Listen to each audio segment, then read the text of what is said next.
Kifo hakina huruma.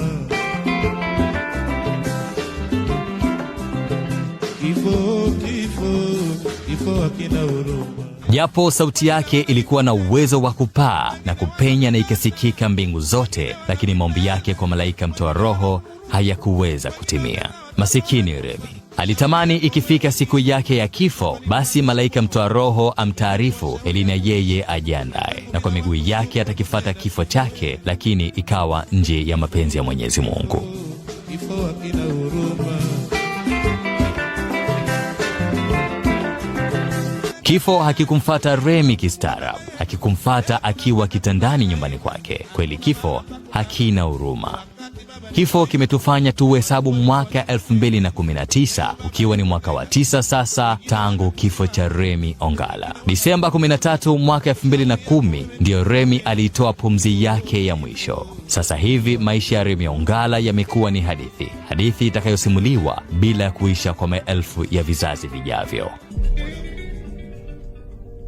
Hadithi iliyoanzia mwaka 1947 katikati ya msitu wa Kindu huko nchini Kongo. Kitabu cha Breakout kilichoandikwa na Gary Stewart kinaelezea simulizi ya kuzaliwa kwa Remi Ongala. Gary anasema mama yake Remi Ongala alikuwa na matatizo ya uzazi. Kwa mara 2 mfululizo mama yake Remi Ongala alipata ujauzito, lakini mara zote hizo hakufanikiwa kupata watoto salama. Tumaini lake la mwisho likawa kukimbilia kwa mganga wa kienyeji aliyekuwa akiishi katikati ya msitu mnene wa Kindu. Mama yake Remi Ongala alipewa matibabu ya kienyeji huko, akahakikishiwa mara hii atajifungua salama na mtoto huyo ataishi. Miezi 9 ikapita. Ujauzito wa Remi Ongala ukalelewa na kustawi katikati ya msitu chini ya uangalizi wa sangoma. Haijulikani tarehe, siku wala saa, lakini ilikuwa ni mwaka 1947. Sauti ikasikika katikati ya msitu wa Kongo, mtoto mchanga akilia. Ndiyo, ilikuwa sauti ya Ramadhan Mtoro Ongala, masia wa muziki Remi Ongala.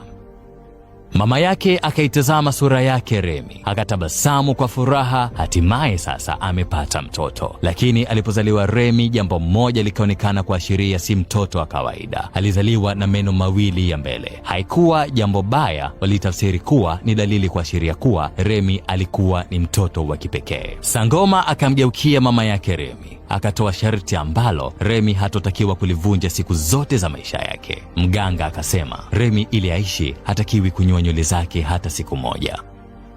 Hivyo inaaminika zile rasta za bwana Remi Ongala ni nywele ambazo amekuwa nazo tangu azaliwe. Hajawahi kunyoa nywele zake. Hatujui tarehe, lakini ni rahisi kuamini kipenzi chetu Dr. Remi alizaliwa mwezi mtukufu wa Ramadhan, na ndio maana akaitwa Ramadhan. Muziki ukautawala maisha ya Remi. Hata alipolia alibembelezwa kwa muziki mzuri. Baba yake Remi Ongala alikuwa na kipaji kikubwa sana cha muziki. Baba yake Remi Ongala alikuwa ana uwezo wa kuimba na kupiga mbira. Ni chombo fulani kinafanana na kinanda au marimba. Remi akiwa mdogo sana akaanza kupenda na kujifunza muziki kutoka kwa baba yake. Utotoni Remi hakuishi maisha ya furaha. Akiwa na miaka 6 tu akapata pigo la kufiwa na baba yake. Mama yake akashindwa hata kumlipia ada ya shule. Hivyo shule ikamshinda Remi Ongala. Mwanzoni mwa miaka 60 Remi akaona muziki aliorithi kutoka kwa baba yake ndio utakamkomboa kwenye maisha yake. Akakimbilia gita. Remi akaanza kujifundisha kupiga gita mwenyewe. Kabla Remi hata hajayajua maisha, akapata pigo lingine la pili. Wanahistoria wengine wanasema akiwa na miaka 9 tu bwana Remi akampoteza mama yake, na bado alikuwa ni mtoto mdogo sana. Lakini sasa wadogo zake wakamtazama yeye, akawa ndiyo baba, akawa ndiyo mama. Uguma maisha ukamfanya ajue kulitaraza gita kwa uharaka. Gita lake likaanza kumlea Remi na wadogo zake. Remi alikuwa akiimba kwenye mahoteli, barabarani na popote pale, ili mradi tu aliambiwa atapata fedha. Mziki sasa ukawa ndiyo maisha ya Remi Ongala. Marehemu Dr. Remi Ongala aliwahi kusema alikulia kwenye matatizo sana. Hata kupata chakula ilikuwa ni ngumu kwake. Wakati mwingine aliokota na kula mikate iliyotupwa majalalani. Maisha yakaenda hivyo kwa miaka mingi sana. Remi akaanza kuimba na bendi za huko nchini Kongo na Uganda, na hiyo ni akiwa na umri wa miaka 17 tu. Remi akawa anaimba, anapiga drums na gitaa pia. Lakini inasemekana Remi alikuwa mwenye aibu sana enzi za utoto wake. Kilichomfanya aone aibu ni nywele zake ambazo mganga alisema asizinyoe, zikawa ndefu sana. Kipilipili kimesokotana kweli kweli. Akaonekana wa tofauti na watoto wengine. Hilo likamfanya aone aibu kwa watu. Kipindi Remi anakuwa, dunia ikawa imetawaliwa na muziki wa Bob Marley. Picha za Bob Marley zikafika Kongo.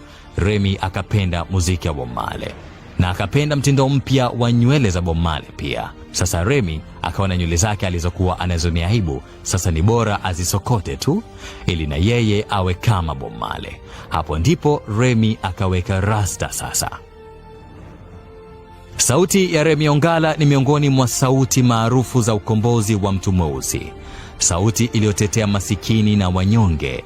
Hii ni kutokana alikulia kwenye maisha ya dhiki na tabu enzi za utoto wake. Kuanzia miaka ya 60 dunia ikabadilika kwa Remi. Muziki wake ukamvisha joho la ushujaa miongoni mwetu. Akaitetea jamii na kuikosoa serikali na yeyote yule bila uoga. Akawa mtetezi wa wanyonge. Kisha tukampenda zaidi alipotuimbia nyimbo za kutuchekesha na kutufanya tufurahie. Tukasahau shida zetu tuliposikia sauti ya Dr. Remi Ongala. Kwa nini mzungu akubali jina la Mkude? Kwa nini mzungu akubali jina la Ngosha? Kwa nini Mwarabu akubali jina la Masawe? Nyinyi wa Afrika, kwa nini mnakubali majini nao mungali mnapigia magoti? Ni wale wale hawatutakie mema. Kinachotuliza zaidi ni pale tunapomzungumzia Remi Ongala ni jinsi Remi alivyowahi kukibembeleza kifo kiwe na huruma juu yake. Lakini kifo hakikumsikiliza. Kifo hakikutaka urafiki na Remi. Remi Ongala alitamani kutoa rushwa ili aongezewe siku zake za kuishi. Najua ingewezekana kufanya hivyo, basi hata mimi na wewe tungejichanga ili tutoe pesa nyingi na Remi tungekuwa naye hadi hii leo. Na tungefanya hivyo kwa wapenzi wetu wengi tu, lakini haiwezekani. Mungu alimpenda zaidi Remi Ongala na kazi yake haina makosa. Usiku wa kuamkia Disemba 13 mwaka 2010, kifo kilimvamia Remi bila hata taarifa na kukatisha pumzi yake, na ilikuwa ni miaka 6 au 7 tangu Remi Ongala anywe nywele zake ambazo aliambiwa na mganga kinyoa tu basi atakufa. Leo ninakujuza baadhi ya mambo mengi ambayo wengi hawayafahamu kumuhusu Ramadhani Mtoro Ongala almaarufu Dr. Remi Ongala. Fahamu kwamba tangu Remi Ongala azaliwe mwaka 1947 hakuwahi kunyoa nywele zake mpaka ilifika mwaka 2003 au mwaka 2004 ndio alinyoa kwa mara ya kwanza. Na hapo alinyoa baada ya kusumbuliwa na maradhi kwa muda mrefu sana. Hivyo akaamua kuokoka na ndio akanyoa misokoto yake ya nywele zake ndefu zilizokuwa zimejaa mashairi ya busara na vituko. Unajua ni kwa nini Dr. Remi Ongala alipendwa aitwe Remi Sura Mbaya? Na je, unafahamu kuwa Remi Ongala ndiye mwanzilishi wa mashindano ya watu wenye sura mbaya Bongo? Ushajua sababu ni nini? Yalipoanzishwa mashindano ya Miss Tanzania, inaaminika kuwa marehemu Dr. Remi alikereka sana.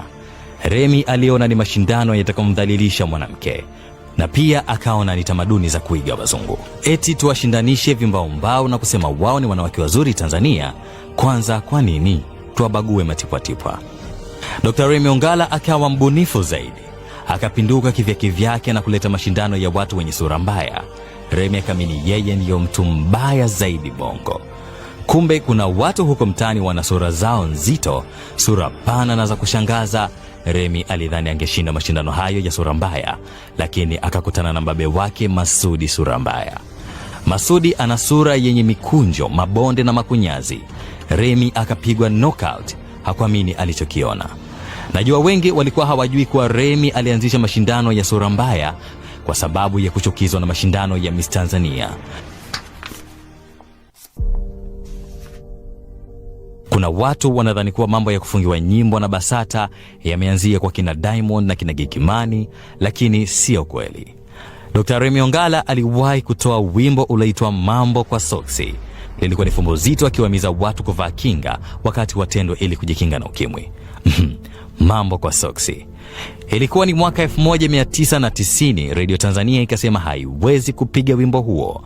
Kwa kipindi hiko ilikuwa ni sawa tu na kufungiwa na BASATA, sababu redio yenyewe ilikuwa ni hiyo hiyo tu moja. Kipindi hiko wabongo walikuwa hawajazoea kuimbiwa nyimbo za mafumbo ya mambo ya ndani, haswa kule kitandani. Remi alipoimba Mambo kwa Soksi, watu walipaniki kidogo. Japo kwenye mashoo huko watu walijirusha kweli kweli wakikipenda kibao hiko cha Mambo kwa Soksi.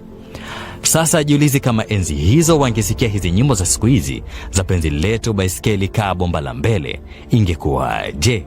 Usitake kujua, acha tuendelee na mingine. Tumshukuru Remi Ongala kwa kutufanya leo tuwe na neno Bongo Flavor. Remi ajianzisha muziki wa Bongo Flavor, ila Remi alikuwa akiuita muziki wake ubongo muziki, sababu muziki wake ulijaa meseji za kuchangamsha ubongo wa mashabiki zake. Miaka 80 na 90 neno la muziki wa ubongo ama ubongo muziki likaanza kuzoeleka kwa sababu ya muziki wa Remi Ongala. Basi haikuchukua muda vijana hao wakaja na muziki wao wa kufokafoka, wakauita Bongo Flavor. Sasa kwa nini tusiseme kuwa Remi Ongala naye alichochea kupatikana kwa jina la Bongo Flavor? Chukua hiyo, ficha pembeni. Remi Ongala ana rekodi 2 tu ambazo hazijawahi kuvunjwa na Diamond wala Alikiba. Ndio hivyo. Moja kati ya hit song zake kubwa Remi Ongala ilikuwa inaitwa Kipenda Roho. Kipenda roho, kipenda roho una nyama bichi, kipenda roho ni wala siki, akipenda napenda akipenda siki. Usilolijua ni kwamba wimbo huu umetumika kwenye filamu maarufu na kubwa duniani iitwayo Natural Born Killers. Ni filamu maarufu duniani iliyotengenezwa nchini Marekani. Wakatumia wimbo wa Kipenda Roho wa Remi Ongala. Diamond na Alikiba bado hawajawahi kupata mchongo kama huu, so usichukulie poa. Na la pili ni kwamba ndani ya wiki moja, yani siku 7, Remi Ongala alikuwa anapiga show siku 5 za wiki. Wanaojiita wasanii wakubwa hivi sasa Bongo hawajawahi kuivunja rekodi hii. Hiyo ilikuwa ni mwaka 1981 na show zake Remi Ongala zikawa zinajaza kama vile watoto wa siku hizi wanavyojaa kwenye klabu za usiku wa ushubwadu. Sasa la mwisho naomba nikukumbushe tu kuwa sasa ni miaka 9 tangu kifo cha masia wa muziki wa dance Dr. Remi Ongala aliyefariki akiwa na miaka 63 baada ya kuugua kwa muda mrefu akisumbuliwa na maradhi ya figo, moyo na shinikizo la damu, maradhi yaliyotafuna uhai wake polepole kwa takriban miaka 20. Kwa leo naomba tuishie hapa. Mwandishi wa simulizi hii anaitwa Jamal Mustafa. Unaweza kumfollow kwenye ukurasa wake wa Instagram, anatumia Jamal Bisho kabisa. Na mimi hapa naitwa Mtiga Abdallah. Unaweza kunifollow pia kwenye ukurasa wangu wa Instagram, natumia Mtiga Abdallah.